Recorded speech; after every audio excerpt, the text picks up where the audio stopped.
미국이 코로나19 책임론과 무역 갈등을 두고 중국에 대한 압박 수위를 높이고 있습니다. 네, 트럼프 대통령은 연일 압박성 발언을 내놓고 있는데요. 이번엔 모든 관계를 끊을 수 있다고까지 말했습니다. 네, 워싱턴 연결해서 자세히 알아보겠습니다. 강태욱 특파원. 네, 워싱턴입니다. 네, 대통령과 국무장관이 바통을 잇듯이 연일 중국을 공격하고 있는데요. 오늘은 트럼프 대통령 발언이 꽤 강도가 센 것 같습니다. 네, 트럼프 대통령이 폭스 비즈니스 뉴스와 인터뷰를 했는데요.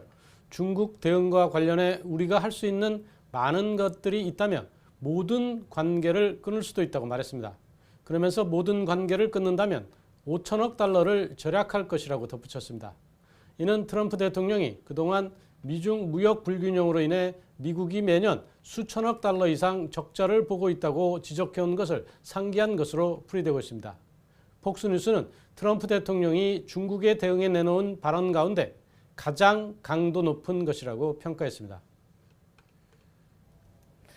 네, 트럼프 대통령은 어제도 중국을 압박하지 않았습니까? 어떤 내용이었습니까? 네, 연일 중국과의 무역 협상 문제나 코로나19 중국 책임론을 제기하고 있는데요. 트럼프 대통령은 어제 트위터 계정에 글을 올려서 이제 막 엄청난 무역 협정을 했으며 잉크는 거의 마르지 않았고 세계는 중국에서 온 전염병에 의해 타격을 받았다고 말했습니다. 그러면서 100개의 무역 협정이 그 차액을 메울 수 없을 것이며 모든 무고한 생명을 잃었다고 덧붙였습니다. 지금 이곳은 목요일인 14일인데요. 오후에 트럼프 대통령이 펜실베이니아에 있는 물류회사를 방문하는 외부 일정이 있었습니다. 백악관을 출발하면서 같은 취지로 언급했는데요. 직접 들어보겠습니다. We got a lot of things going with China. We're not happy about China. I will tell you that. The ink wasn't dry on a great trade deal, and all of a sudden, the plague comes in from China. We're not happy about it.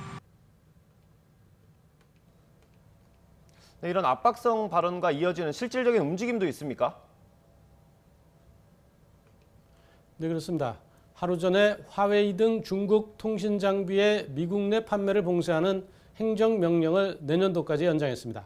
미중 무역 전쟁이 와중이었던 지난해 5월 15일 발효된 관련 행정명령을 1년 더 연장한 겁니다. 이어 오늘은 트럼프 대통령이 뉴욕 증권거래소와 나스닥에 상장됐지만 미국의 회계 규칙을 따르지 않는 중국 기업들을 열심히 살펴보고 있다고 밝혔습니다. 이와 관련해 백악관 참모들이 연방 공무원의 퇴직금 운용 기관에 중국 투자를 원치 않는다는 뜻도 전달했습니다.